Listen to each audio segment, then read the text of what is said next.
as we get into today's study on our traditional Christmas, I wanted to bring us into into the mindset of what does tradition mean for you. Some of you probably really appreciated the traditional Christmas carols. Did you like singing it the way they were originally written? Yeah, we had a lot. Finally, the worship team just left them alone, didn't they? But what's really interesting, though, is that what tradition is for you may not be what tradition is for me, may not be what tradition is for somebody else.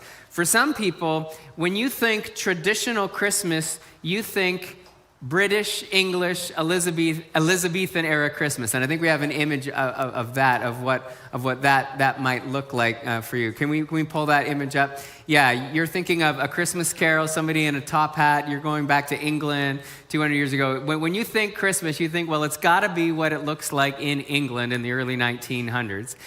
For some people, you have no idea what we're talking about when we do this. But what tradition might look like for you is you think Christmas. Christmas means I'm in a church. Christmas means I have a candle, and we have an image of that. Guys, you can just pull that up as I'm talking about it. Yeah, this might mean tradition for you, that it's somewhere with big stained glass, and that's what tradition looks like. Some of you go, yeah, all you Canadians, all you can think about is Canadian context. Don't you know that most of the world doesn't live in Canada? And what tradition looks like, you think back home, and you might have a very different idea of what Christmas looks like.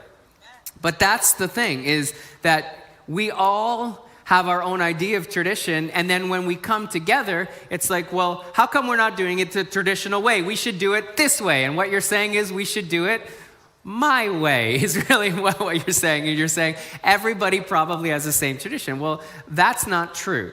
And we asked you this week, what is your favorite Christmas song? And then tell us why. We wanted to know what's one song that you hear about this Christmas season and it reminds you Christmas. So we had some really unique responses. We had the Christmas song, Nat King Cole, because it reminds me of childhood Christmases. Do you know what I mean when I say the Christmas song? Chestnuts roasting on an open fire and Jack Frost. So for somebody, they said that's the song that they love the most about Christmas. And that's what elicits memories of their childhood. For somebody else, they said, no, it's Oh Holy Night. We're going to throw away these secular Christmas songs. We need to get into the Oh Holy Night. It captures the essence of Christ's birth. So you could see when those two individuals were having a conversation and they were saying, well, we need to sing the traditional carols. We need to sing the traditional Christmas song. They would have conflict, wouldn't they? And then if we brought this third person into the conversation that said, no, we need to have Marshmallow World, that person would totally just mess up that conversation. So you've got Nat King Cole, you've got Oh Holy Night, and then you've got Marshmallow World. It's a blanket of snow. But all of them, did you notice all of them brought it back to something that was meaningful?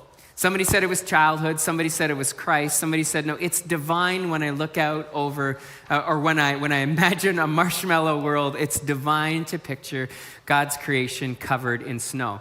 And that is the fun when you bring together any number of group of people, is when you say we should be doing it traditionally, you're saying we should be doing it in a way that is reflective of my tradition.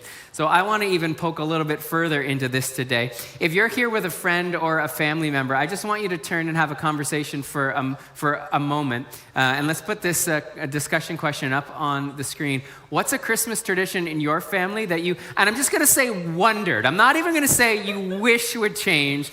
I'm just going to say you've wondered about changing this family Christmas tradition. So if you're watching online, this is perfect. Just you can have a little fight and no one else will see.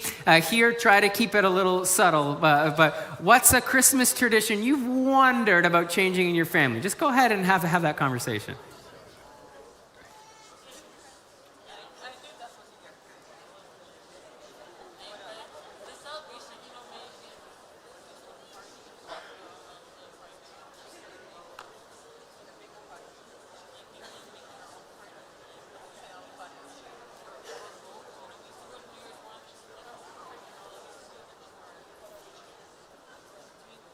I don't see any fists being thrown yet. That's a good thing. I see a few tears here and there. But No. It's interesting, though. What you may be hearing right now is what I would hazard a guess is that there may be some people hearing like, wow, I never knew that was really important to you. And other people hearing, wow, I can't believe that we've been doing this over and over, and you don't want to keep doing that. But that is the thing about tradition, is we can get stuck doing things that may or may not have meaning for us, or we may or may not even want to do. But you know why we do them? It's tradition. We do whatever is tradition in our lives. So, what does that have anything to do with Scripture, and what has anything to do with the Bible? Well, tradition played a very key role in the biblical narrative of Christmas, and it carries forward to today. So we're going to be studying in the book of Luke, chapter 1, verses 46 through 55. And this really is one of my favorite portions of the Christmas story, because it often brings a lot of memory for me. It has a lot of meaning for me whenever I read it. And what is in these verses is if you're reading your Bible, you'll often see it headed as the title of Mary's Song. And it's Mary's response to finding out that she's pregnant, yet she's a virgin. It's Mary responding to what happened after she was visited by an angel, and then hearing that the very same thing happened to her cousin. Now, by all rights, Mary should be terrified, because being visited by an angel, she would have known from her tradition that it meant that she could die because she came face to face with the presence of God. She should be skeptical because she's just received a message that, how on earth am I pregnant, and how random is it that both me and my cousin were chosen to be visited by an angel, and we're both having children that have been given to us by God for this special purpose. And what does this mean for us? So when you think about that, none of it would have been rational, none of it would have been positive for her, none of it would have been good. You have hindsight. I have hindsight into this story. So when we read about that Mary, the virgin, was going to be with child and have the Son of God, that brings you comfort. Why does it bring you comfort? It's your tradition. For Mary, it was new. It was her life. She feared for what maybe was ahead of her future. Even if it didn't mean death for her, it meant a very, very hard life for her going ahead. But her response is not one of fear. Her response is actually quite beautiful, and that's why I love these verses. Mary's tradition was her faith.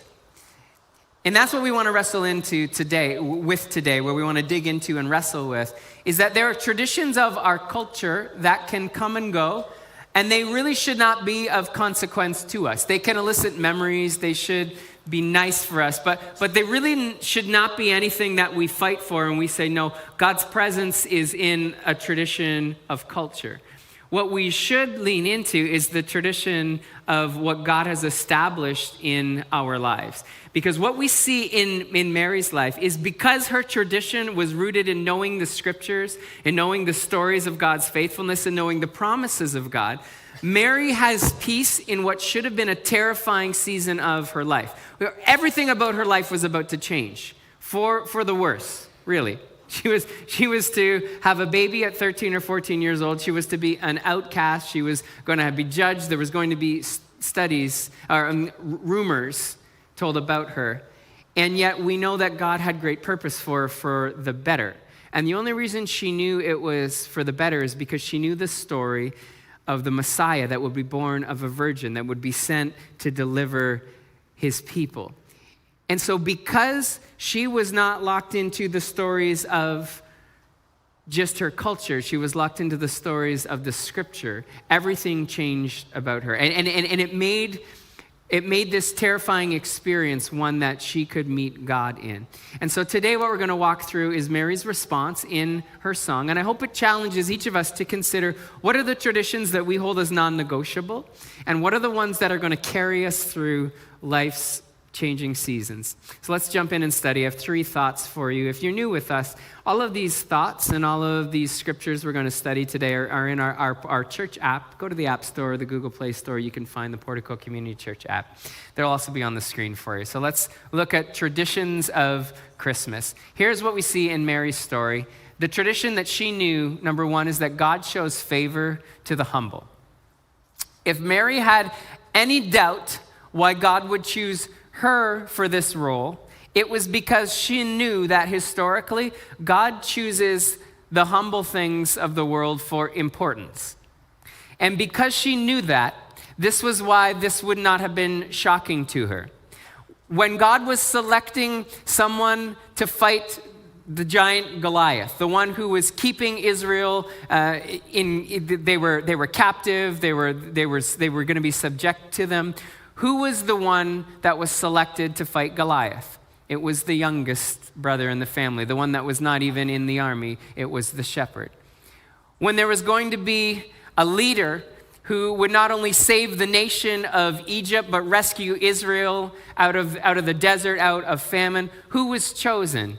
It was Joseph, the youngest of Jacob's sons, the one who had been sold, the one who had been hated, the one that was in jail.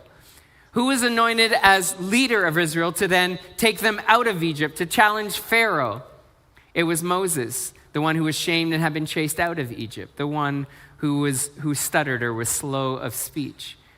The people of Israel chose a leader like Saul. God chooses a servant like Mary. Let's look at Mary's reflection when she has this encounter with God, saying, God, why would you choose a 13, 14-year-old girl to have such a chosen, blessed place? Let's look at verses 46 through 49. We'll put them on the screen, and you can follow along in your Bibles if you choose. Oh, how my soul praises the Lord. Remember, she should be terrified. Things are about to get worse. She says, how my soul praises the Lord. How my spirit rejoices in God, my Savior. For he took notice of his lowly servant girl. And from now on, all generations will call me blessed, for the Mighty One is holy, and he has done great things for me. Just leave this on the screen for a while so we can reflect on this. God chooses humble people in humble circumstances for great purposes. And he does this because then it's unmistakable who is in charge, who is leading, who is the one that makes the difference. Mary would have looked in this space knowing, I know the road ahead is hard, but my soul praises God, even in the midst of a really difficult circumstance. And you may find yourself in a difficult circumstance this season. You may feel like the task ahead of you is larger than your capability. You might think, I'm carrying too much. Why would God put me in this season?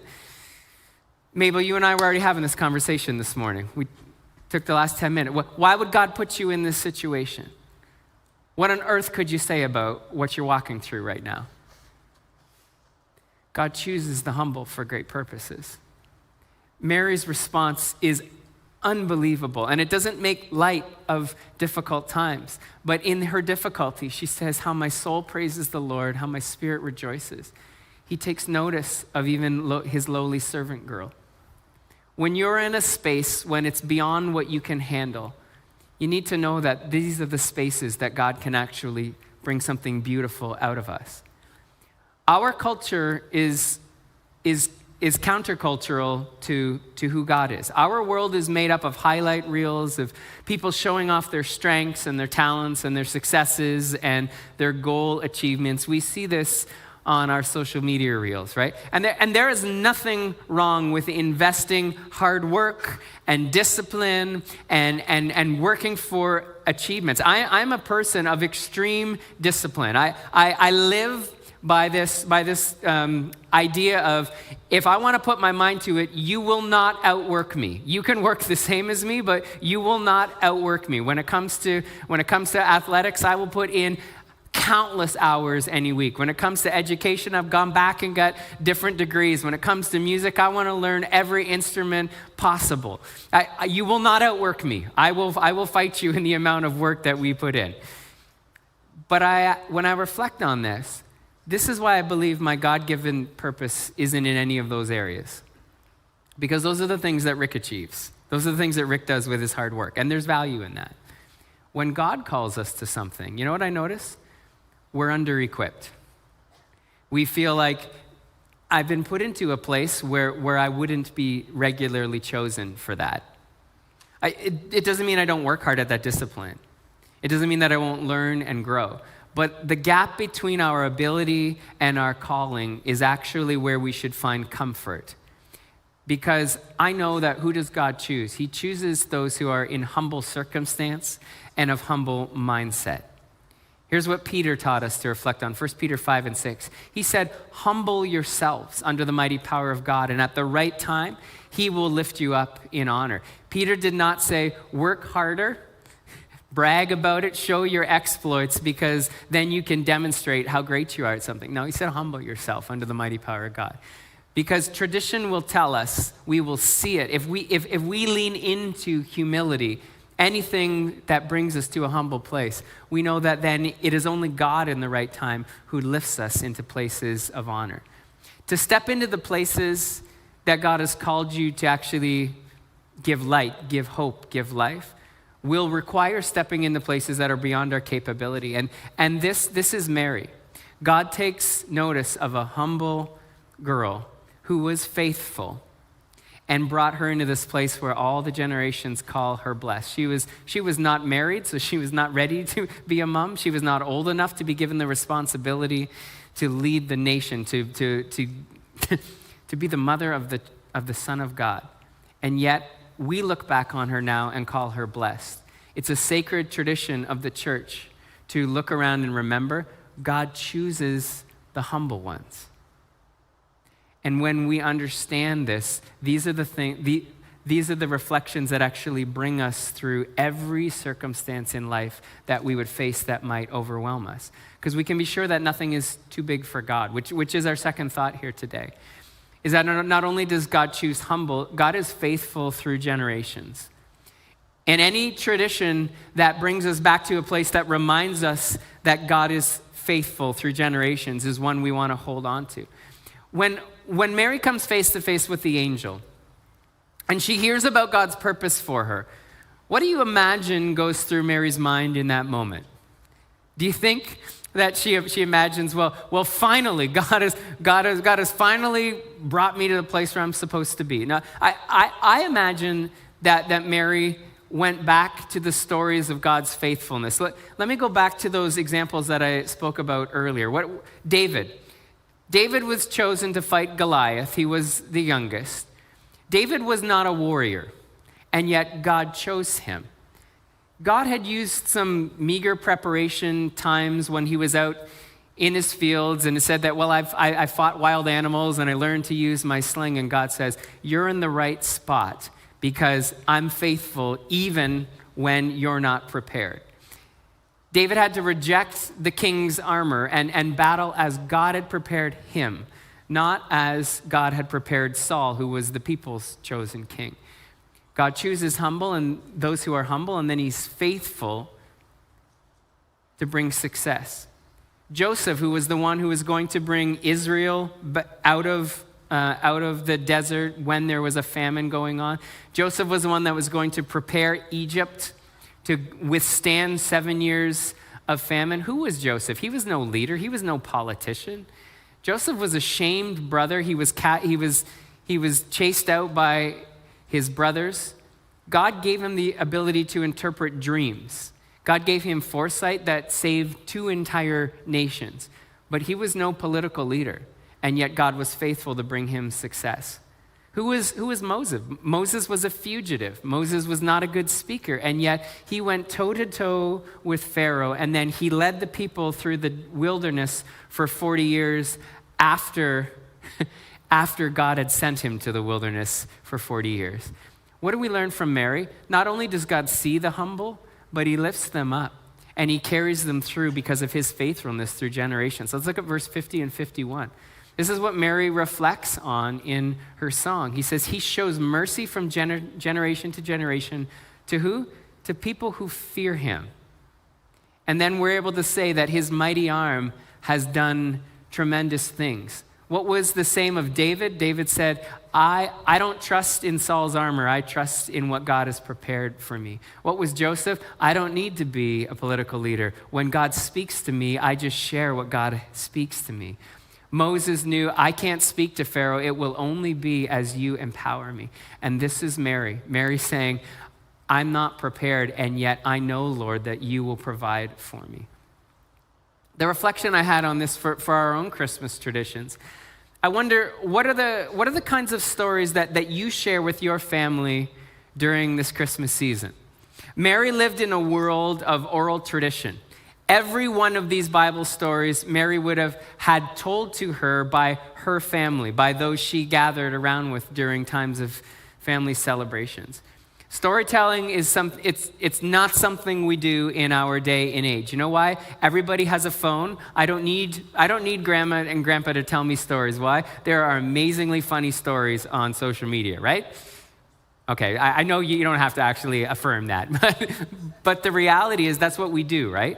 We let this tell all the stories that we need. And yet, how many stories on here are telling you stories of God's faithfulness to the generations? How many stories here are saying, humble yourself, fear God, and then we'll see his faithfulness? What would happen over the next number of weeks when you gathered with friends and families if you said, can we all just pocket those for a moment and just share a story not just even of family memories, but of God's goodness to your family over the years? Do you know how impactful that could be to take a moment for that? In my family, I'm thankful that we do have conversations about, can we just put the phone down every once in a while? There are two stories that have carried me to this place, and I want to take a moment and share with you this morning. For me, on my side of the family, our family did not grow up going to church. Our family were not Christian, and my mom was the first person of faith in my family. So she had no siblings, no parents who were following Jesus, but she came to Christ, and she started something in our family that now carries on in me, and I'm pastoring here because of my mom's faithfulness. My brother's a pastor as well. I have a sister that loves Jesus. Yeah, we can honor my mom. And I honor her for that. But I remember the firstborn son on our side. And my brother said, this is really important because this is a story we're going to be able to tell. And my nephew's name is Jared Abraham, which is a heritage of faith. Jared meaning to carry forward a heritage, and Abraham, a person of faith. And we need to share that story in my family, generation to generation. Why? There was a moment when we were outside of the love of God, the stories of God. And yet, because of what happened in that moment, we carry forward a heritage of faith. There's more power in that story than 1,000 TikTok reels that we could entertain ourselves with. And then when it comes to Amanda's side, when we gathered together, she had grandparents that knew God, that were faithful in both their worship and their stewardship of everything that God had given them. And when I joined myself into this family, I learned so much about how to properly steward my life, both with my faith and devotion and practice of God, and as well of my finance and everything that I've had. My life, Amanda and I talk about this all the time, and we do talk about it with our next generation. Our lives are different because of how grandma and grandpa stewarded their life and stewarded their faith. What stories are you telling the next generation in your family?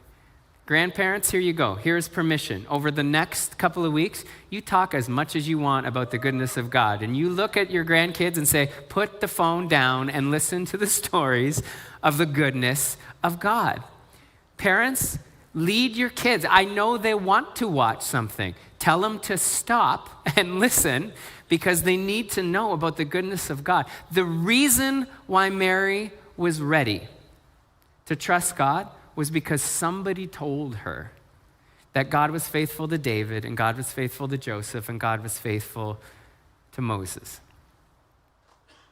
You know, in the last number of years, we've talked a lot about what we're scared about, where we are headed as a nation, and I'm not thrilled either.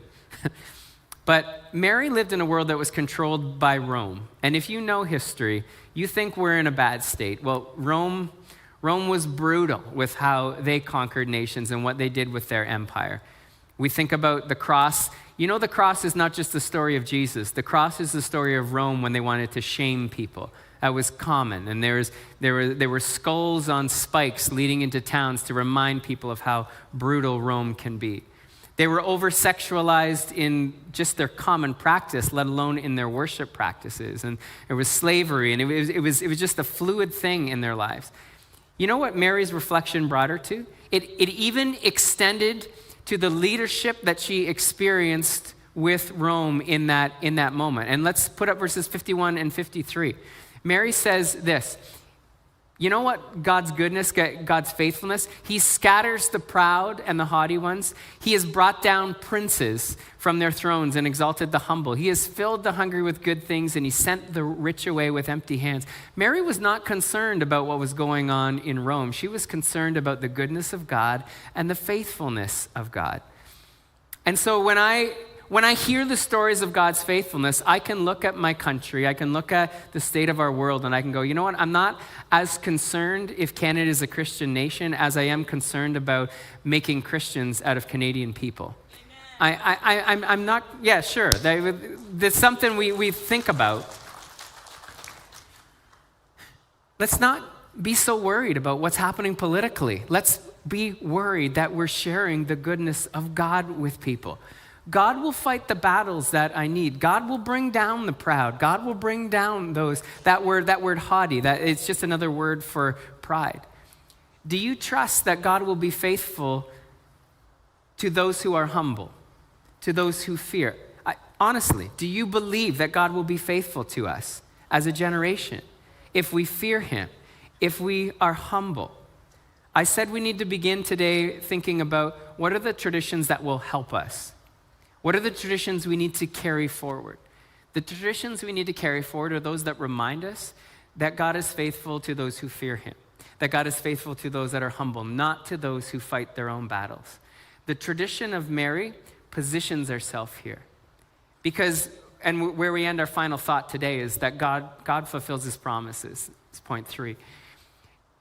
On this day, Mary stopped to reflect that what she experienced was a confirmation that God keeps every promise. In verses 54 through 55, as she comes to the end of her song, or her poem, her reflection, Mary says, he has helped his servant Israel and remembered to be merciful, for he made this promise to our ancestors, to Abraham, and to his children forever.